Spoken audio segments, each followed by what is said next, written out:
Bonjour à toutes et à tous, je suis Estelle Saintas et je suis journaliste pour Parents et Mômes. Bienvenue à notre atelier autour des émotions, organisé avec la Fondation Ronald McDonald, que nous avons intitulé « Boîte à outils ». Pour savoir quoi faire et comment réagir concrètement pour accompagner les émotions de nos enfants. Alors, je vous rappelle que cet atelier est diffusé en live sur les réseaux Facebook de la Fondation Ronald McDonald et sur nos réseaux de parents et de mômes et Santé Magazine. Donc, n'hésitez pas, je m'adresse aux internautes, à poser vos questions en live. Nous, on les reçoit et on peut les poser à nos experts qui sont avec nous.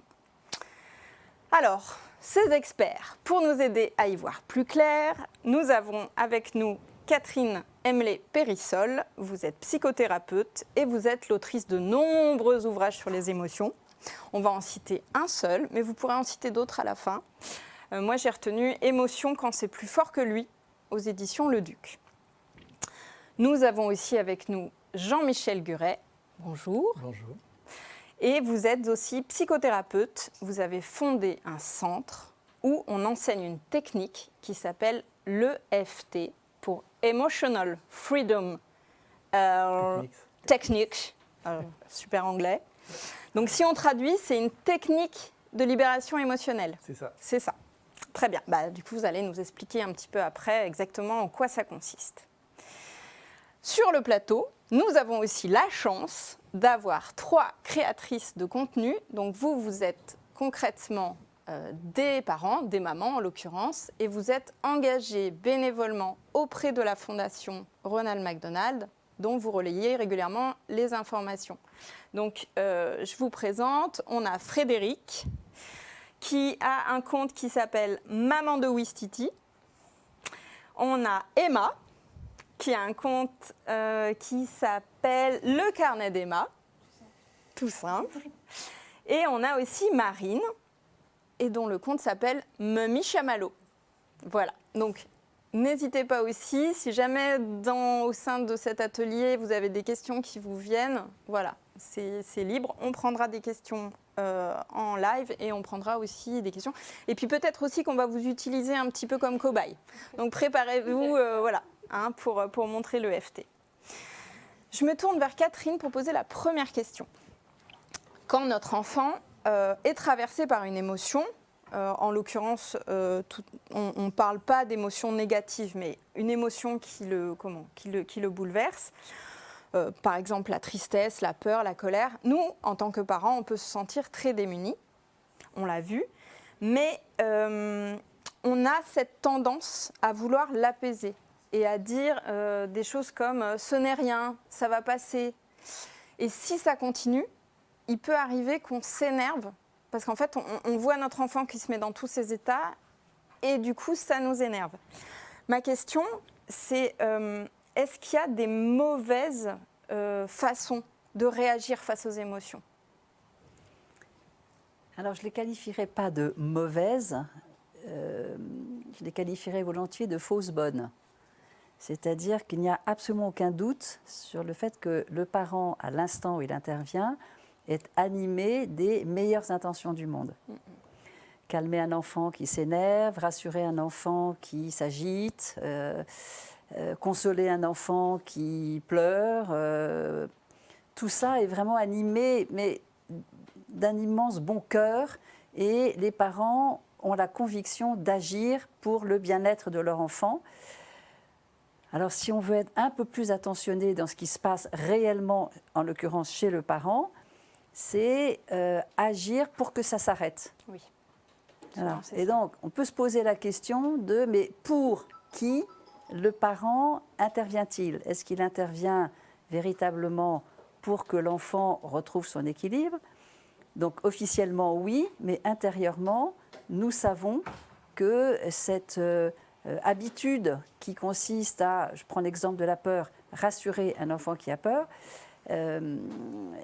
a vocation à permettre aux parents de se sentir utile, de se sentir acteur, de se sentir un bon parent en agissant. Et évidemment, du coup, la conséquence, c'est que il y a deux conséquences. La première, c'est le parent est dans une espèce d'urgence du résultat. Cette urgence fait que l'enfant va décoder l'état émotionnel du parent qui ne va pas pouvoir, sur lequel il ne va pas pouvoir agir. Et puis, encore pire que ça, c'est que pour quelqu'un de tout à fait normal, un enfant, un adulte, plus nous voulons le rassurer, plus il va décoder que si je dois être rassuré, c'est qu'il y a un problème. C'est qu'il y a un problème. Donc, où est le problème ? C'est moi qui ai un problème, c'est moi qui suis un problème. Et donc, le système émotionnel lui-même, c'est comme ça qu'il fonctionne. Donc, il ne s'agit pas de s'interdire d'agir, il s'agit juste d'entendre que cette espèce d'urgence à vouloir rassurer, à vouloir contenir dans la colère ou à vouloir soulager de la tristesse, parle du parent plus que ça ne parle de l'enfant. Et que aujourd'hui, ce on pourrait appeler une décharge émotionnelle, mais quand je dis décharge, c'est une décharge au sens neurophysiologique. Il y a une décharge qui n'est pas juste mentale, qui est comportementale, parce que tout l'organisme est en manifeste une urgence à chercher un mode d'adaptation à travers des larmes, des cris, un tremblement. Et donc, la première chose que le parent peut faire, c'est, alors je vais faire un petit jeu de mots, mais au moins c'est plus facile à retenir. Le parent, il peut déjà commencer par le début, qui est de devenir un supporteur de l'état émotionnel de l'enfant, plutôt que supporter, ça y est, il s'énerve encore, etc. Et donc, c'est un jeu de mots, mais qui en même temps favorise chez le parent une ouverture à la situation, une ouverture à « waouh, quelle énergie dans ta colère !» C'est, là, je vois que c'est intense, il y a vraiment beaucoup d'intensité dans ta colère, il y a du cri, donc beaucoup d'énergie là-dedans. Et là, on retrouve une gestuelle très naturelle chez le parent qui « ah ouais, il y a beaucoup d'énergie là, il y a quelque chose d'important dans ce que tu dis ». Et donc, c'est d'accompagner ça. Donc, tout ce qui est du registre des fausses bonnes idées, en fait, relève d'espèces d'urgence du parent à vouloir être soulagé, soulager l'enfant pour être soulagé. Ouais. D'accord ? Et c'est vraiment vécu dans l'urgence. Donc là, punir, enfermer, rejeter, contraindre, expliquer. Malheureusement, c'est l'explication. Si ça marchait sur l'émotion, il y a longtemps qu'on le saurait, hein, ça ne marche pas. Donc, tout ce registre-là, ce sont des mauvaises bonnes idées. D'accord. Et parle du parent et non pas de l'enfant. On voit bien, effectivement, bon, ça, je pense qu'on l'a tous expérimenté un jour ou l'autre, hein, ce moment où on se transforme en dragon intérieurement, où on ne se contrôle plus. Est-ce que parmi vous, ça vous évoque des situations, je me tourne vers vous, des moments où vous savez qu'à ce moment-là, vous n'avez pas eu la bonne réaction ? Je pense à une crise de colère, ou est-ce que ça vous est déjà arrivé de faire ce qu'on disait, donc d'isoler, mais plutôt de manière punitive, ou de faire des choses comme ça ? Alors moi, du coup, dans ce genre de situation, j'ai appris avec les années, mais mes enfants sont un peu plus grands, à les écouter, les laisser faire en fait leur colère ou leur crise, et après d'écouter après, quand c'est passé. D'accord. Et du coup, moi, j'ai une question pour vous. En tant que parent, quand on a un enfant qui fait une colère ou une crise, nous, moi, je suis quelqu'un d'hypersensible. Et du coup, les émotions de mon enfant, je les absorbe. Et à ce moment-là, j'ai du mal à savoir réagir vis-à-vis de mon enfant. Comment on peut faire pour faire la part des choses ? Je ne sais pas si ça vous rassurer, mais en tout cas, sachez que biologiquement parlant, vous ne pouvez pas absorber la colère, l'émotion, les pleurs de votre enfant. Ce n'est pas possible. D'accord ? Donc, il n'y a pas d'absorption. En revanche, ce que les manifestations émotionnelles de l'enfant favorisent, c'est une lecture, c'est-à-dire que vous faites une lecture émotionnelle de l'émotion de l'enfant. Donc, votre émotion à vous, ce n'est pas celle de votre enfant. C'est juste la vôtre face à l'enfant. Et qu'il y a vraiment à respecter cette distinction, c'est-à-dire il y a un écart. Alors, on peut mettre des grands écarts, genre, écoute, tu fais ta crise et je pars. Mais de toute façon, même en restant présent, il y a un écart. Et l'imagerie selon laquelle je suis une éponge et je prends l'émotion de l'autre, c'est une image, c'est une représentation que nous nous donnons, comme quoi nous prenons sur nous l'émotion de l'enfant. De la même manière que l'enfant serait une éponge et il prendrait les émotions de son parent. C'est vrai qu'on l'entend souvent. Il Donc en fait, non, manifeste c'est une image. ses propres D'accord. émotions et le parent a ses émotions et tout son processus émotionnel éveillé face à l'enfant. Parce que ça résonne. Ça résonne, mais ce n'est pas confondu. D'accord ? C'est juste un phénomène de résonance. Et le phénomène de résonance, on le voit aussi bien dans la contagion du rire. Quelqu'un rit, hop, hop, hop, et c'est une contagion, mais ce n'est pas une fusion. Et donc c'est important déjà d'utiliser les mots les plus justes, c'est-à-dire voilà, je vois comment l'expression émotionnelle de la colère de mon enfant, ce que ça génère à l'intérieur de moi, qui est ma propre réactivité de envie de partir, envie d'avoir le contrôle sur lui, me donne envie de pleurer, ça me noue le ventre, etc. Tout ça me concerne. C'est chez moi que ça se passe. Et que déjà de pouvoir avoir cette connaissance-là et de pouvoir se la rappeler in situ permet une petite distance, mais absolument indispensable, parce que si nous ne le voyons pas, si nous ne le connaissons pas, nous sommes d'autant plus tentés d'intervenir pour nous soulager. Voilà. C'est intéressant ce que vous dites. Ça veut dire qu'effectivement, on réagit par rapport à eux. Moi, je sais que par exemple, une situation qui me met vraiment en colère, ça va être une réaction de peur. Alors, c'est très étonnant. Hein. Plutôt que d'aller apaiser mon enfant, je vais m'énerver contre lui parce que je ne sais pas pourquoi, ça m'énerve qu'il ait peur de quelque chose. Est-ce que vous, il y a des choses comme ça qui vous font sortir une émotion alors que ce n'est pas forcément celle que vous auriez voulu avoir ?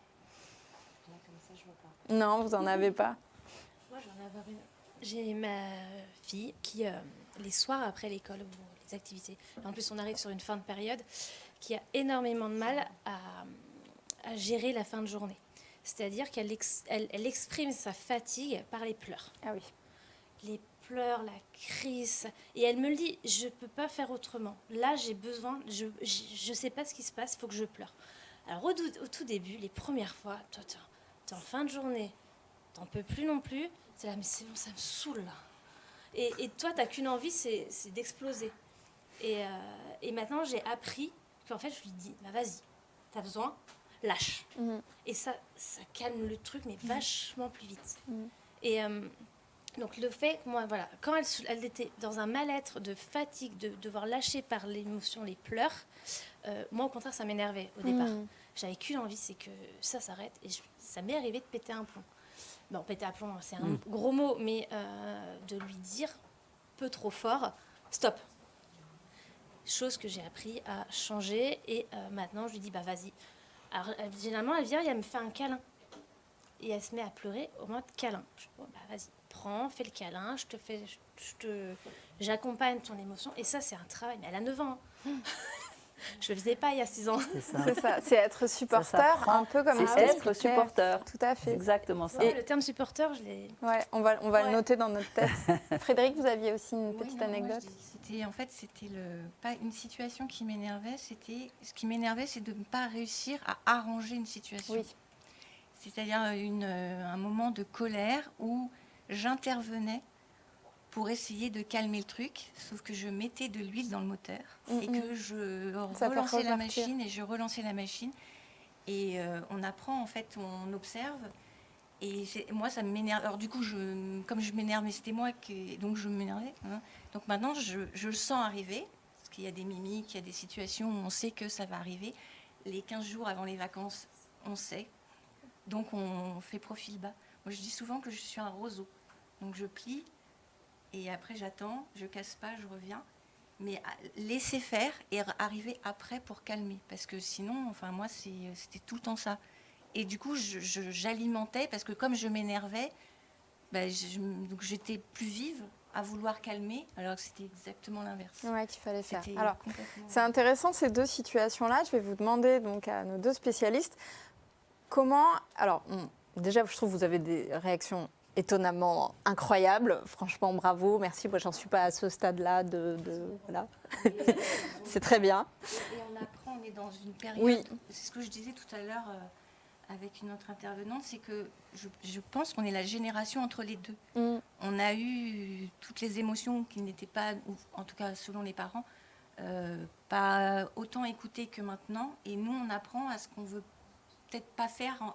Voilà. Et on est entre les deux, vraiment, à la frontière. Mais du coup, on doit apprendre à changer des choses.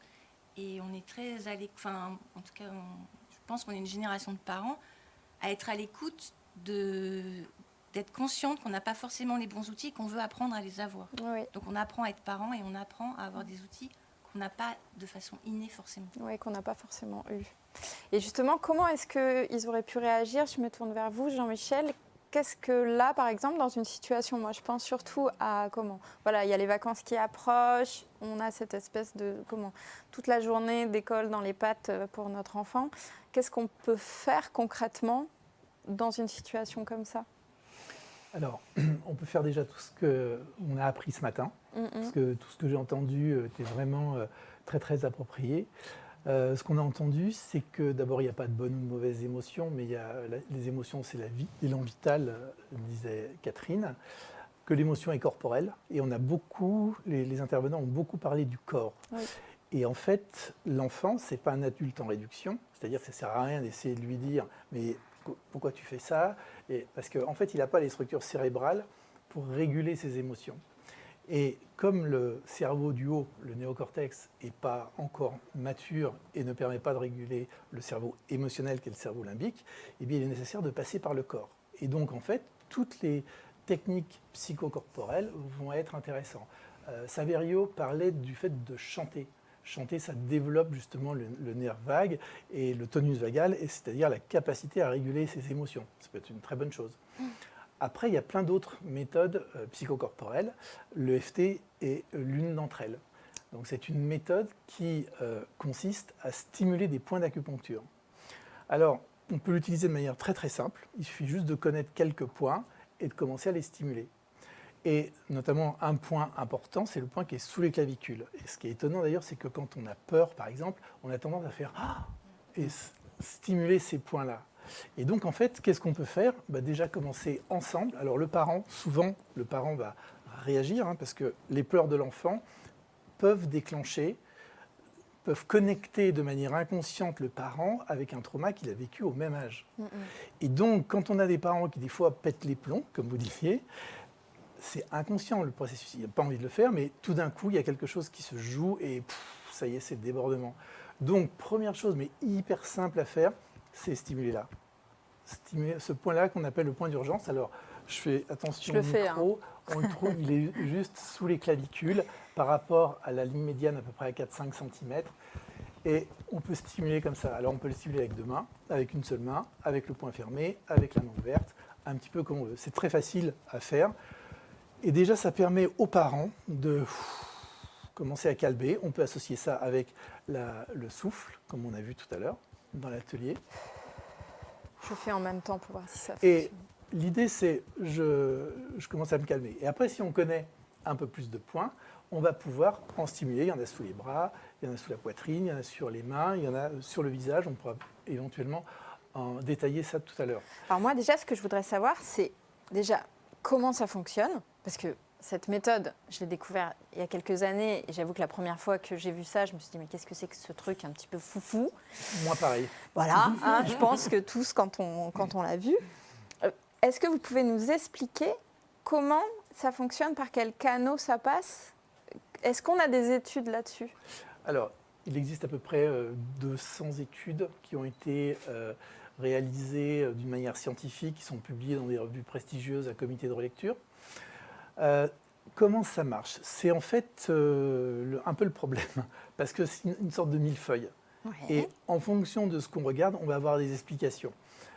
L'explication que j'aime bien vient d'études qui ont été réalisées à Harvard, quand on stimule des points, alors ce sont des points d'acupuncture, les mêmes points qu'on va utiliser, où on va planter des aiguilles, sauf que nous, on stimule avec les doigts. Et quand on stimule ces points et qu'on regarde ce qui se passe dans le cerveau, notamment le cerveau limbique, on s'aperçoit que la structure cérébrale qui est en lien avec les émotions, mais qui est aussi la sorte de centrale d'alarme, eh bien, se calme. Ce qu'on appelle l'amygdale cérébrale ou les amygdales cérébrales, parce qu'il y en a deux. On stimule et on s'aperçoit que ça calme. Donc, tout seul, sans rien faire, sans avoir besoin de parler, justement, eh bien, on stimule et petit à petit, je me calme. Ça, c'est la première manière d'utiliser cette méthode-là. Et puis, qu'est-ce qui se passe à l'intérieur du corps? Eh bien, quand l'amygdale va se calmer, on va avoir la branche sympathique du système nerveux autonome qui est l'accélérateur. Eh bien, on lève le pied de l'accélérateur, on appuie sur le frein. Et puis, on se régule. Et après, il y a toute une cascade de phénomènes qui se passent dans le corps. On commence à fabriquer les bons neurotransmetteurs et les bonnes hormones, c'est-à-dire qu'on arrête de produire du cortisol pour commencer à produire la DHEA. Tout ça a été mesuré d'une manière objective quand on stimule et qu'on regarde ce qui se passe. D'accord. Donc il y a vraiment beaucoup d'études qui expliquent ce phénomène-là, et on peut aller plus loin, mais ça change les ondes cérébrales. Enfin, il y a vraiment beaucoup de choses qui se passent. Ce qui est intéressant avec les parents, c'est que si on stimule, déjà on se calme. Et puis après, on peut aussi s'intéresser à l'enfant et voir ce qu'on peut faire dans un second temps. On va faire des petits exercices, ça va être bien. J'ai une autre question pour vous, Catherine. Qu'est-ce qu'on peut faire si vous deviez nous donner quelques techniques dans cet atelier de boîte à outils? Qu'est-ce qu'on peut faire quand on est face à un enfant qui est en pleine tempête émotionnelle? Quelle peut être notre attitude concrètement? Alors, on va faire au plus simple. Hein. C'est déjà être l'enfant est en crise, d'accord? Ouais. Donc il y a une tempête, ça ne va pas se calmer tout de suite. Et donc, déjà, prendre l'information il se passe là quelque chose. Okay. On prend souvent, on est nombreux de thérapeutes qui prenons cette expérience. Quand vous prenez l'avion, à une époque on pouvait prendre l'avion, quand nous prenons l'avion et dans les consignes qui sont données au début, ce qui est dit, c'est en cas de dépressurisation, etc., vous avez des petits appareils qui tombent pour récupérer de l'oxygène. Si vous avez des enfants, vous commencez par vous mettre, le petit masque à oxygène, puis quand il est fixé sur vous, vous tournez vers votre enfant et vous lui mettez le sien. Pourquoi? Parce que si jamais vous lui mettez à lui, vous allez tomber dans les pommes, et du coup, ce n'est pas la bonne solution. Et donc, c'est d'utiliser cette information qui est et ça peut paraître paradoxal, voire contre-intuitif, c'est commencer par soi. C'est exactement ce que dit Jean-Michel, c'est-à-dire je vais commencer déjà, moi, à baisser mon niveau d'urgence et à me donner une information, parce que c'est comme ça que tu le racontes, donner une information qui fait que déjà, moi, je vais pouvoir respirer, comme dans l'avion. C'est-à-dire, si je ne respire pas, mon enfant, il va être tout seul et moi, je vais tomber dans les pommes avec toutes les conséquences. Et donc, c'est la priorité des priorités, et encore une fois, j'ai conscience que c'est contre-intuitif, comme si on était un mauvais parent, si jamais on se met le masque à oxygène à soi avant de le mettre à l'enfant. Non, je suis un parent responsable à partir du moment où je me donne, moi, de quoi être présent dans la situation de crise émotionnelle de l'enfant. Donc, vraiment, c'est un point absolument essentiel. Et le deuxième point, c'est accorder, mais au sens accord, au sens accorder à l'enfant un espace d'expression. Voilà, c'est-à-dire que là aussi, ce sera plus accessible de donner à l'enfant son espace d'expression à partir du moment où nous sommes, nous, un peu plus régulés émotionnellement et donc moins dans l'urgence d'intervenir. Et donc, donner à l'enfant un espace d'expression, c'est aussi non seulement lui se reculer quelquefois un petit peu ou se mettre à sa portée, c'est-à-dire, moi je me suis retrouvée assise dans un hypermarché. Alors j'entendais bien toutes les réflexions que je me faisais moi toute seule en m'imaginant que les gens allaient trouver que ma fille, c'était pas possible, que j'étais une mauvaise mère, etc. Mais c'est moi qui me fais ces réflexions-là. Les On est gens, très forts pour ça. si je regarde, ils me regardaient certainement avec beaucoup de compassion. En disant, ah, la pauvre, j'aimerais pas être à sa place, où je l'ai déjà été. Donc, c'était mon propre film à moi. Et donc, assis à côté, c'est déjà ma fille qui m'avait regardée en disant, mais c'est un peu inhabituel quand même, Maman ça assise soit à dans un côté. supermarché. Et je ne l'avais surtout pas touchée parce qu'elle était en pleine crise de colère. Oui. Donc, si jamais on touche un enfant qui est en colère, à part de recevoir une décharge électrique, c'est lui donner cet espace. Et donc, je m'étais mise à regarder ce qui se passait autour. En disant, voilà, c'est le supermarché, il y a beaucoup de monde, puis il y a des caddies partout. Et donc, son attention s'était ouverte. D'accord ? Et donc, il y a beaucoup de bon sens dans ce type d'attitude parentale qui consiste déjà à accueillir la situation, la sienne, celle de l'enfant, et vraiment lui donner de l'espace. La plupart du temps, c'est parce qu'on ne donne pas d'espace, notamment à la colère ou à la panique de l'enfant, en voulant absolument le réussir à modifier son comportement, que ça déborde. D'accord ? En revanche, quand il y a de la tristesse, proposer une proximité, donc là on est dans le phénomène inverse. Face à la tristesse, proposer une proximité, mais proposer. Est-ce que tu veux que je te prenne dans les bras ? Pas imposer, c'est toujours pareil. C'est proposer, est-ce que tu veux que je te prenne dans les bras ? Est-ce que tu veux qu'on fasse un câlin ? Est-ce que tu veux un petit truc d'eau chaude, quelque chose ? À ce moment-là, oui, l'enfant peut entendre, tiens, je peux recevoir ça, est-ce que j'en ai envie ? Donc, c'est beaucoup de bon sens. Je suis extrêmement favorable à la réhabilitation du bon sens, beaucoup plus qu'à la psychologisation ou à la psychiatrisation, qu'on évoquait ce matin, à être en tant que parent déjà dans la connaissance que j'ai les moyens, moi, d'abaisser mon seuil parce que ça résonne à l'intérieur de moi. Donc, mieux je diminue mon seuil de réactivité, plus je peux prendre cette bonne distance, que ce soit dans un peu d'éloignement et d'ouverture à ce qui se passe, que ce soit dans le rapprochement, quand c'est beaucoup plus un phénomène de... Et donc c'est là qu'on devient supporteur. Et ce que vous disiez aussi, j'aimerais bien que vous nous en disiez un peu plus, c'est que en fait ça fait appel vraiment à l'intelligence de l'enfant et que ça va même, en fait ça rentre dans sa logique à lui des émotions. Est-ce que vous pouvez nous en dire un peu plus ? Alors, c'est par rapport à cette fameuse habitude à devoir gérer nos émotions, c'est d'accepter enfin que le processus émotionnel, l'émotion est intelligente. C'est un phénomène intelligent. Il n'y a pas à se poser la question. Ça est, tout ce qui est dans le corps est intelligent. Ça veut dire que ce soit intelligible. C'est intelligent. Et donc, recourir à cette intelligence, c'est s'ouvrir à la façon dont l'enfant s'adapte à la situation. Et donc, sa colère, sa tristesse, ses pleurs, sa panique, etc., sont des réponses. Ce ne sont pas des problèmes à traiter, ce sont des solutions intelligentes que l'enfant trouve en situation pour témoigner de sa façon à lui de s'adapter. Donc ça, c'est un premier point. Et dans le même registre qu'être supporteur, c'est deux choses. La première, c'est au maximum d'utiliser un vocabulaire affirmatif. Je ne dis pas positif, j'ai juste affirmatif, c'est-à-dire mettre des mots sur ce qui est plutôt que ce qui devrait être.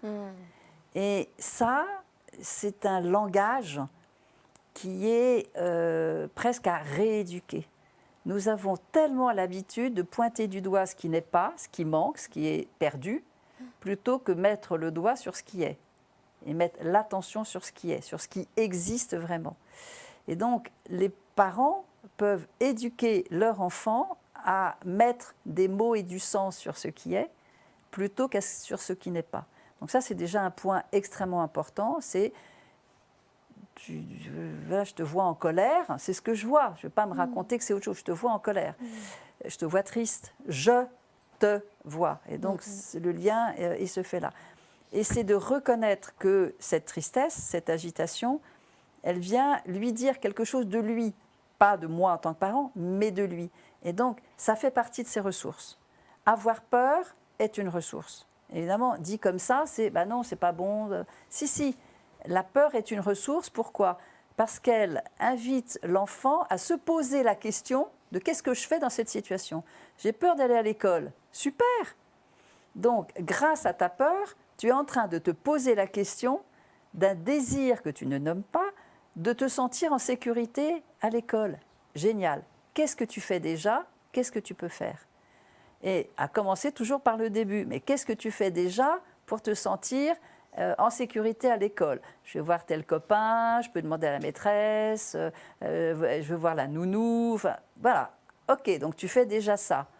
Est-ce que tu pourrais imaginer, là l'imagination c'est Un super outil. Ouais. Super utile, qu'est-ce que tu pourrais imaginer de faire plus ou de différemment ? Et donc là, on est vraiment en prise directe avec les ressources de l'enfant et on donne à l'enfant une conscience des outils qu'il a. Okay ? Déjà des outils qu'il a déjà et des outils qu'il peut développer dans l'interrelation, dans l'interaction avec son environnement. Mais déjà, moi je me souviens d'un petit enfant et dans les ressources qu'il a quand il est en classe, il était en maternelle, et j'avais vu son visage s'illuminer quand j'avais évoqué « Mais qu'est-ce que tu fais déjà pour te rassurer quand tu es en classe ?» Et il m'avait dit « Je suce mon pouce. » Ben oui. Bah oui. Et là, tout d'un coup, il faisait le lien entre sucer son pouce qui le rassurait, et à partir de là, il a enchaîné sur « Alors, je suce mon pouce, et puis je peux faire ça. » Et simplement, il s'agissait de connecter que sa peur était en lien avec un désir de sécurité. Donc, plutôt que de traiter la peur, on va traiter et le parent va porter son attention sur le désir 100% naturel de chacun de trouver une forme de sécurité, surtout quand il part chez la nounou, quand il part à l'école, il est tout petit. Et donc, ce désir de sécurité, il est intrinsèque à chacun. Il est sain.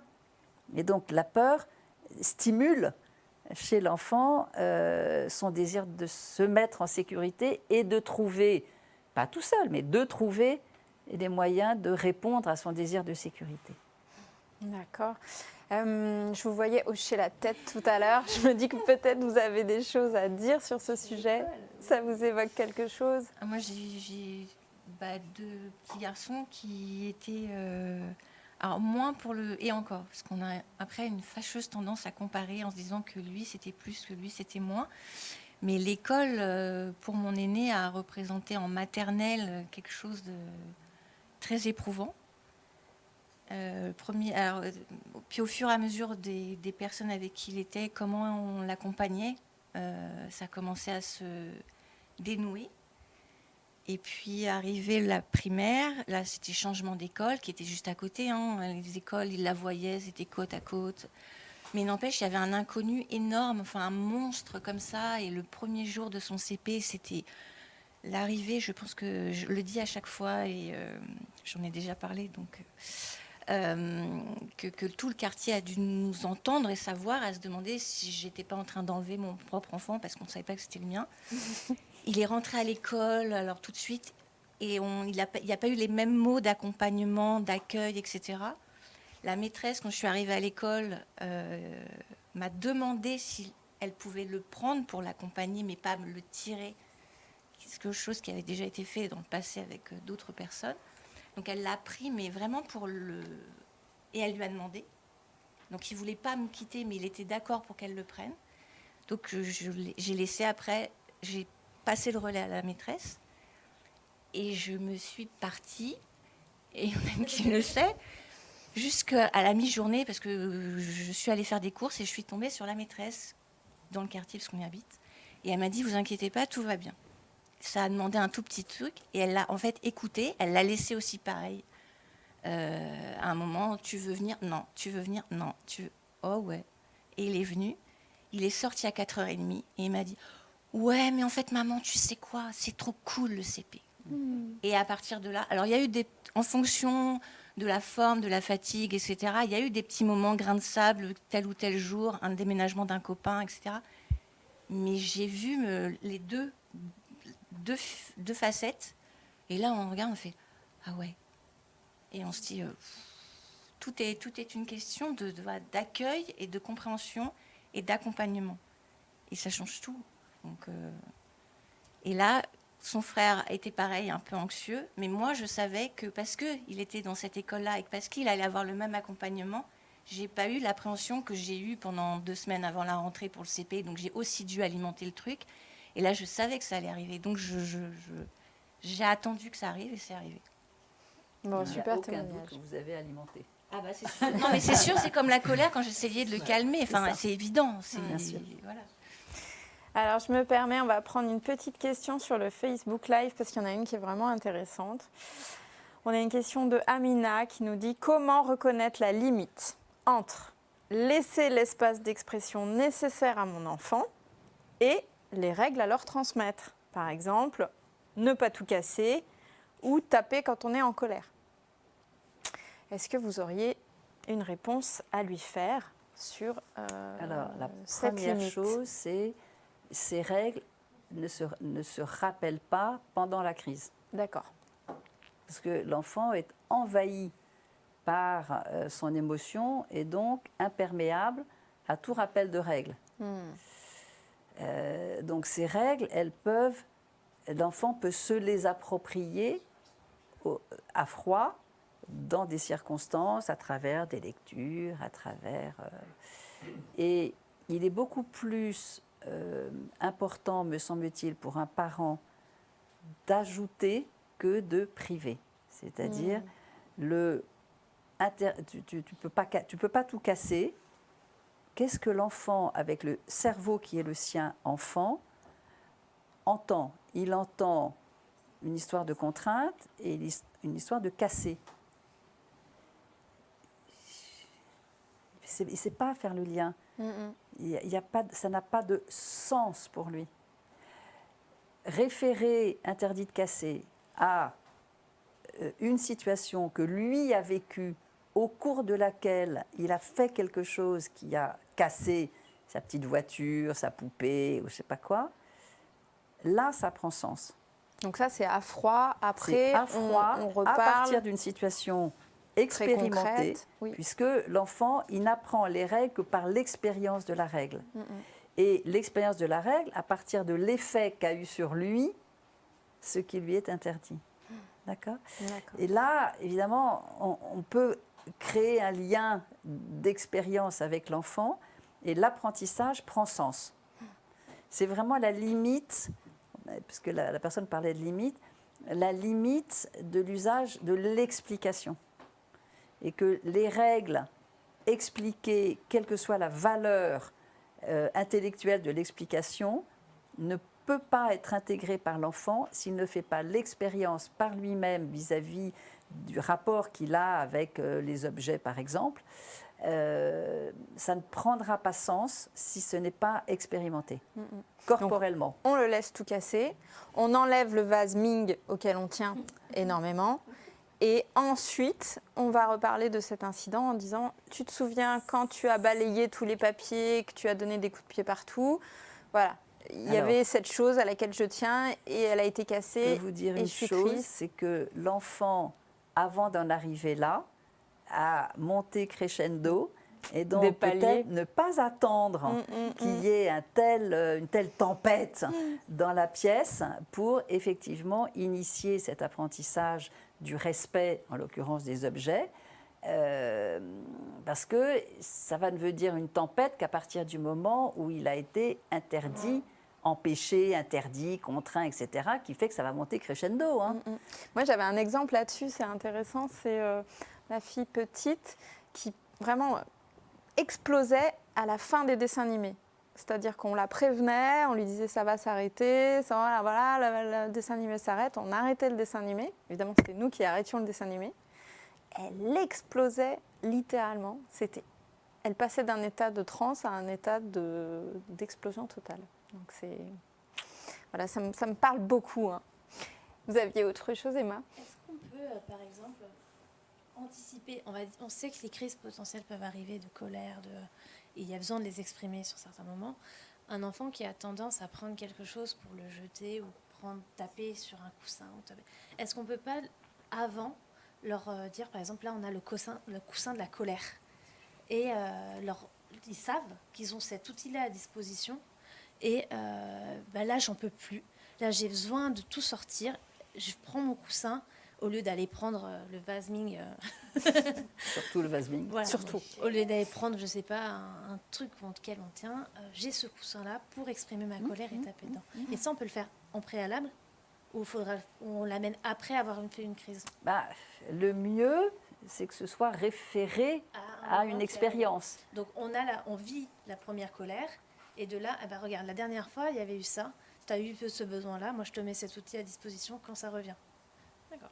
Ouais, c'est très, très concret. Une question, parce que j'essaie d'être à peu près sur le même sujet. J'ai mis en place du coup le coussin de la colère à la maison. Mais du coup, je lui ai dit, quand tu sens monter la colère, tu tapes dedans. Est-ce que c'est une bonne solution ou est-ce qu'il faut attendre qu'il fasse ses petites affaires et puis qu'après il se défoule dessus parce qu'il avait besoin que ça le sorte? Il faut juste l'aider à pouvoir se mettre en rapport avec les informations corporelles de sa monte. Donc c'est déjà lui permettre, mais ça, Jean-Michel, c'est tout ton travail aussi, d'arriver à se mettre en rapport avec les signes. Justement, c'est intéressant. Est-ce que Jean-Michel, vous pouvez nous montrer concrètement? Alors, je sais que ça marche aussi avec les bébés. Vous n'avez pas de bébés, vous avez des enfants plus grands. Alors, on peut faire avec des enfants plus grands. Mais est-ce que vous pouvez nous montrer des points qu'on peut activer dans ces moments-là? Oui, ce que je voudrais dire juste avant, c'est que en fait, l'EFT, cet outil-là, peut être utilisé de manière autonome par n'importe qui pour déjà se réguler, calmer les émotions. On peut ensuite aller un petit peu plus loin en parlant. Et Catherine disait très justement, ce qui est important, c'est de dire ce qui est. Et l'EFT, c'est justement conçu comme ça. C'est-à-dire que l'enfant qui est en colère, par exemple, eh bien, le parent va pouvoir l'accompagner quand ça commence à descendre un peu, en stimulant les points et en disant « je suis en colère ». Par exemple, il voit que son enfant est en colère, il va parler à sa place. Et ça fait une sorte d'accordage. Voilà. Le parent va dire « je » et inciter l'enfant, s'il le souhaite, à le répéter. Mais à la limite, un enfant qui ne parlerait pas, on pourrait parler à sa place. Et en fait, du coup, on nomme ce qu'on voit. On n'est pas en train d'inventer ou de faire une projection, on est juste en train de dire, voilà, il se passe ça, je me roule par terre, je suis vraiment en colère. Et ce qui est marrant, c'est que je recevais en cabinet une maman avec son enfant qui était très excité. Et la maman était excédée parce que le petit partait en courant de partout. Et ça faisait 4 fois qu'elle lui disait de s'asseoir. Et je dis à la maman, attendez, faites ça avec moi. Et donc, elle ne savait pas trop ce que c'était. Du coup, elle s'est mise à tapoter. On stimule les points. Et la maman se calme. Et puis le petit, il était intéressé. Alors je lui fais une injonction contradictoire. Je lui dis non, mais c'est pas pour les enfants. Reste là-bas au fond. Fais des dessins sur les murs si tu veux. Fais ce que tu veux. Et puis il repart. Et puis une deuxième fois, je le renvoie comme ça. La maman était calmée. Et je lui dis écoutez, madame, on va le faire ensemble. Donc, vous connaissez votre fils très bien. C'est quoi son problème? Jouer son rôle. Et elle a pris le rôle de son enfant et on a fait des phrases, en disant, enfin même des morceaux de phrases, simplement en stimulant ces fameux points et en disant je ne tiens pas en place, je fais ci, je fais ça, etc. Et au bout d'un moment, l'enfant s'est calmé, il est arrivé et puis il a commencé à s'intéresser et là on a pu commencer à faire le travail. Donc c'est ça qui est très intéressant, c'est qu'on va nommer ce qui est tout en faisant ces stimulations. Et ces stimulations, passent par le corps, pas par le cognitif, et elles vont calmer. Et en fait, c'est ça l'EFT, c'est je dis ce qui est, ou je m'expose, ou je vais même creuser ce qu'il y a derrière ça, parce que l'enfant, peut-être qu'il est en colère, parce qu'il y a autre chose derrière. Peut-être que la colère vient masquer une autre émotion, la tristesse ou autre chose, ou inversement. Et donc c'est ça qui est intéressant dans ce qui va se passer au sein d'une famille, entre papa, maman et l'enfant, c'est pouvoir aller finalement l'aider à exprimer ce qu'il ressent, tout en le calmant. Est-ce qu'on pourrait faire, par exemple, un petit exercice concret? Je pense à une des situations là qu'on a vues. Je pense à votre petite fille qui pleure, qui est triste après l'école. Qu'est-ce qu'on pourrait faire avec elle? La fatigue, en fait. Oui, elle est plus fatiguée. C'est pas de la tristesse. C'est juste que la fatigue, c'est un trop-plein de Le fatigue trop-plein, qui sort ouais. par les pleurs, en fait. Ouais. Mais par exemple, là, imaginons qu'on soit à la place de cette petite fille. Ça veut dire que nous, en tant que parents, on se positionne comment face à l'enfant? Alors, dans le cas qu'elle nous a expliqué, c'est Emma? Oui. Ok.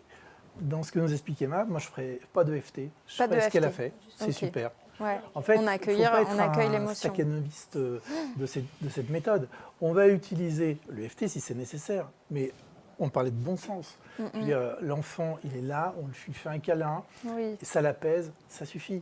On Ouais. parle, on accueille l'émotion, on nomme l'émotion, on reconnaît, on lui explique, oh là là, j'ai l'impression que tu es en colère, ou que tu es triste, etc. Viens, je te fais un câlin, ça suffit.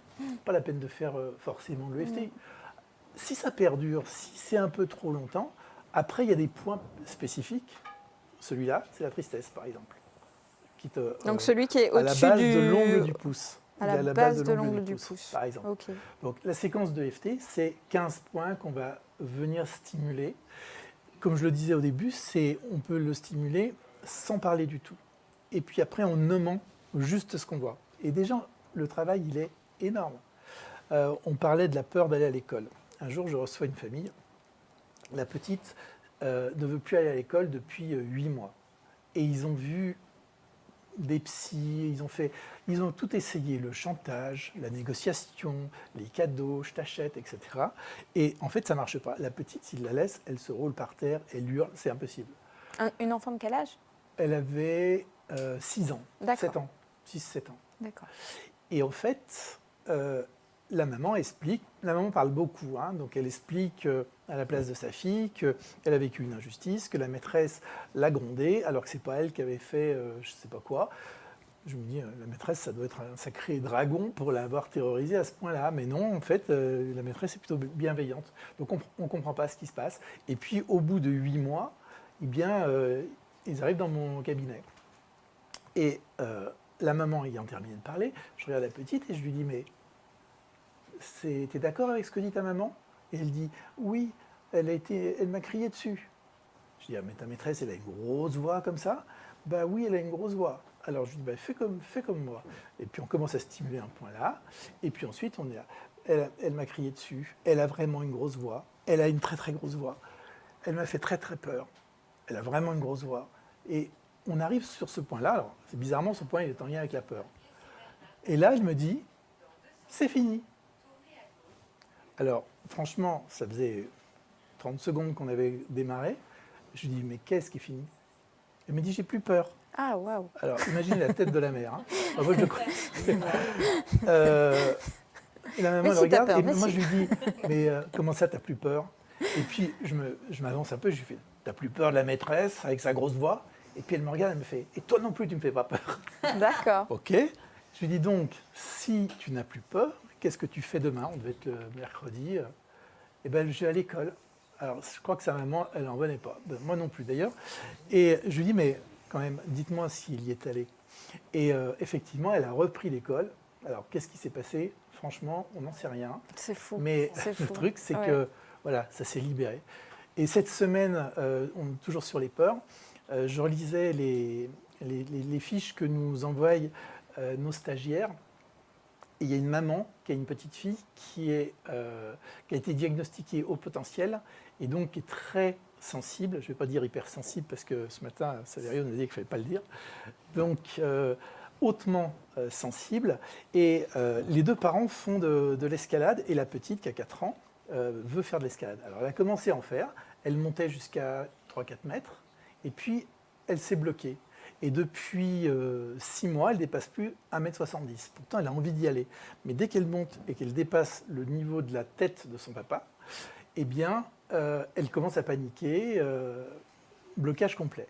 La maman fait de l'EFT, on fait à la maison, et elle me dit ça ne marche pas trop.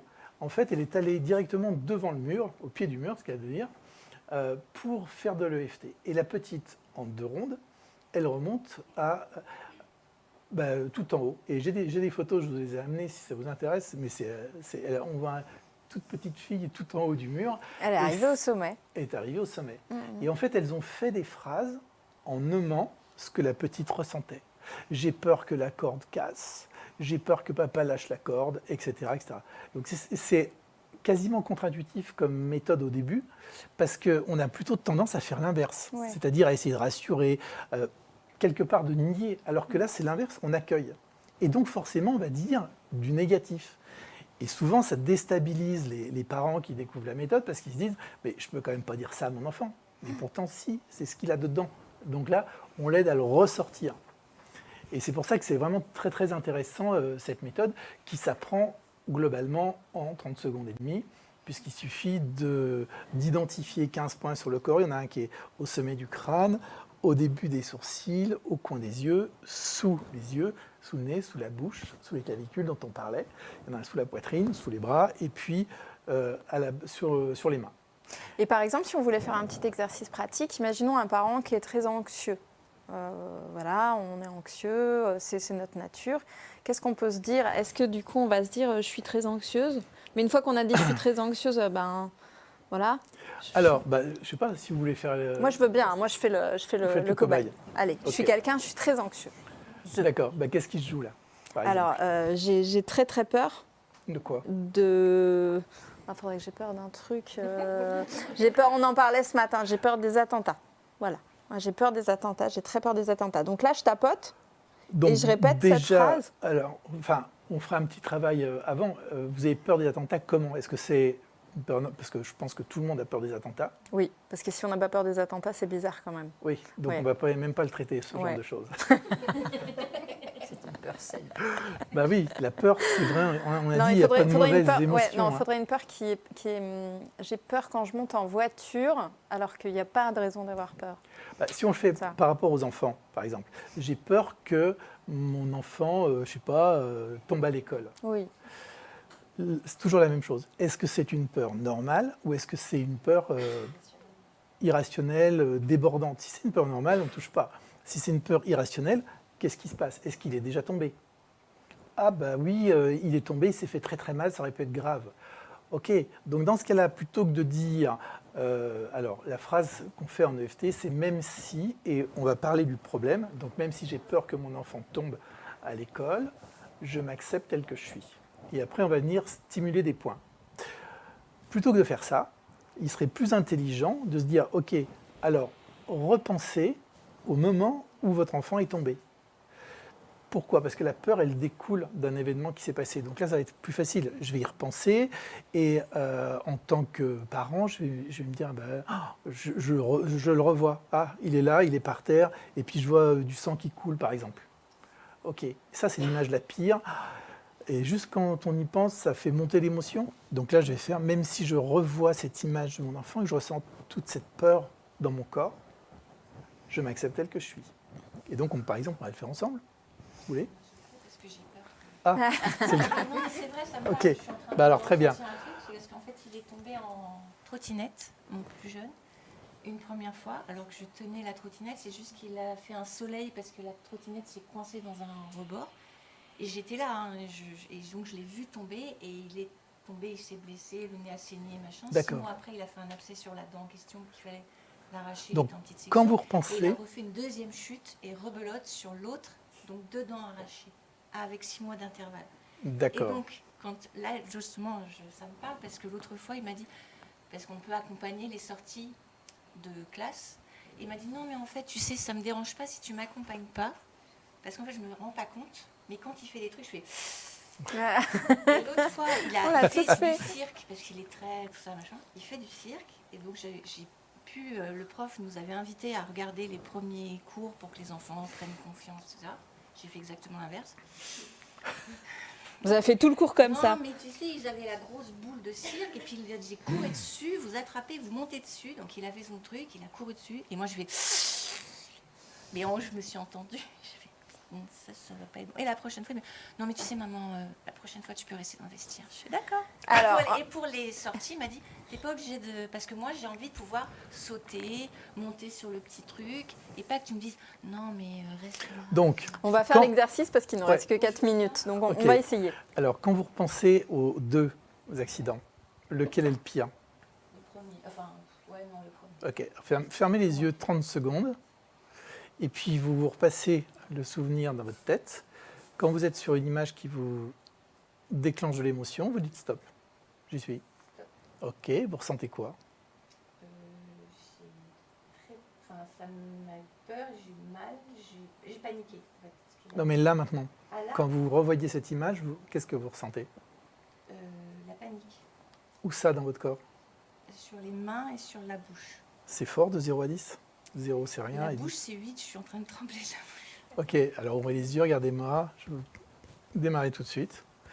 Même si j'ai la bouche qui tremble, si c'est possible de le dire, sinon vous le dites même pas. Je m'accepte tel que je suis. Je m'acceptais que Même, je suis... alors vous dites, même si j'ai la bouche qui tremble, Même si j'ai la bouche qui tremble, que je ressens cette panique, je ressens cette panique. quand je revois cette image, quand je repense à ce qui s'est passé, Quand je repense à cette image, quand je revois ce qui s'est passé, je m'accepte tel que je suis. je m'accepte tel que je suis. Vous stimulez les débuts des sourcils, cette image. Alors c'est à la racine des sourcils, ouais, comme ça. Très bien. Au coin des yeux. Là, vous répétez juste après moi, c'est pour vraiment rester connecté. Hein. J'ai la bouche qui tremble. J'ai la bouche qui tremble. Je revois cette image. C'est quoi l'image? Je revois cette image. Le soleil quand il est tombé, quand il s'est relevé et que j'ai vu son nez en sang. En fait. D'accord. Le nez en sang, sous le nez. Je revois son nez en sang. Je revois son nez en sang. Cette image. Cette image. Il a fait un soleil. Il a fait un soleil. Il aurait pu se faire quoi? Beaucoup plus mal. Beaucoup plus mal. Il avait un casque, mais même avec le casque, on ressent Ouais. C'est le nez qui saigne. le nez qui saigne. Je revois son nez qui saigne sur Je revois son nez qui saigne. l'index, même endroit. Je revois son nez qui saigne. Je revois son nez qui saigne. Cette image dans ma tête. Cette image dans ma tête. Vous disiez l'émotion, c'est quoi? C'est la terreur ou La panique. la panique? Cette panique, le petit doigt. Panique. Cette panique que je ressens encore sur le dos de la main. Cette panique quand je vois cette image. Cette panique quand je vois cette image. Vous respirez bien. Vous refermez les yeux. Vous vous reconnectez avec l'image.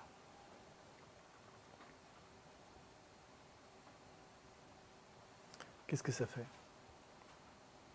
Mais j'ai plus la bouche qui tremble. C'est magique. D'accord.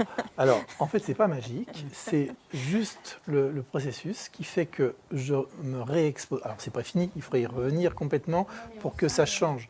Mais vu qu'il reste 4 minutes, le principe, c'est ça. Je me réexpose, je me reconfronte à ce qui me fait peur et ce qui est à l'origine, a priori, de ce qui fait que je dysfonctionne. Et je stimule les points. Quand je stimule les points, je donne une consigne à mon amygdale cérébrale de se calmer. Et à force de faire ça, encore et encore, il y a un phénomène qui va se passer dans le cerveau limbique, c'est que les connexions qui se sont créées au moment où vous avez vu votre petit se relever avec le nez en sang, eh bien, elles se déconnectent et elles vont se reconnecter ailleurs. Et donc, du coup, bah, vous faites ça, vous arrêtez de le faire à Super. l'avenir. Bon, merci beaucoup. Et vous voyez, c'est très simple. Et surtout, ce qui est très intéressant, c'est que c'est autonomisant. Et que la maman, quand elle va montrer ça à son enfant, elle le fait sur elle. Et donc, les deux se calment en même temps, puisqu'il y a forcément une espèce de contagion émotionnelle qui se passe tout le temps. Et c'est très bien dans les familles, mais c'est très bien aussi pour les soignants. Hein, je pensais tout à l'heure, on parlait beaucoup des maisons de la fondation Ronald McDonald. Ronald McDonald. Les personnes qui accompagnent les aidants, ils sont soumis à rude épreuve. Et donc là, le truc, c'est que quand on est thérapeute et qu'on utilise cette méthode EFT, on se réancre nous-mêmes en tant que thérapeute, on évite de se faire contaminer ou contaminer, on va dire, c'est pas très joli, mais par les émotions des autres, et on les pose. Donc en fait, on reste opérationnel beaucoup plus longtemps, et l'image que donnait Catherine, elle est excellente. Quand on a le masque et qu'on se met sur le nez, en tant que soignant, c'est d'abord à nous qu'il faut penser Bien sûr. pour être en Pour capacité pouvoir d'aider soigner l'autre les autres. pendant longtemps et toujours opérationnel. Donc, méthode. D'ailleurs, je vous ai préparé un lien aussi pour toutes les personnes qui souhaitent découvrir et apprendre la méthode. Ah bah, J'ai ça donne remis envie, plein hein. de vidéos de travail avec comment travailler avec les enfants de 0 à 18 ans, voire Ok. plus. Alors du coup, pour les parents qui veulent aller plus loin, est-ce que vous savez que sur le site de la Fondation Ronald McDonald, il y a 6 podcasts sur les émotions.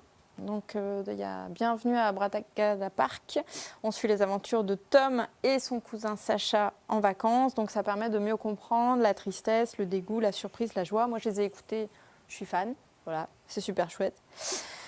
Donc on a vu comment on peut accompagner nos enfants et nous-mêmes, en l'occurrence, dans différentes émotions qu'on traverse et à quel point celles-ci sont un langage. Donc je crois que c'est vraiment ce qui ressort de cet atelier, qu'il faut apprendre à écouter et plutôt que de chercher à faire taire ou à canaliser. Je voulais toutes et tous vous remercier. Merci à Catherine, merci à Jean-Michel pour toutes ces Merci, pistes Estelle. très concrètes. Vraiment, je pense que là, on va être nombreuses et nombreux ce soir à essayer plein de choses. Voilà, on a tous très envie d'aller voir plein de choses là-dessus. Je voulais aussi remercier toutes celles et ceux qui nous ont suivis en live. Sachez que si par exemple vous avez pris les choses en cours, vous pourrez voir le replay à partir du mercredi 19 octobre, soit sur le Facebook de Môme, soit sur le Facebook de la Fondation Ronald McDonald. Et merci à tous. Merci. Merci beaucoup.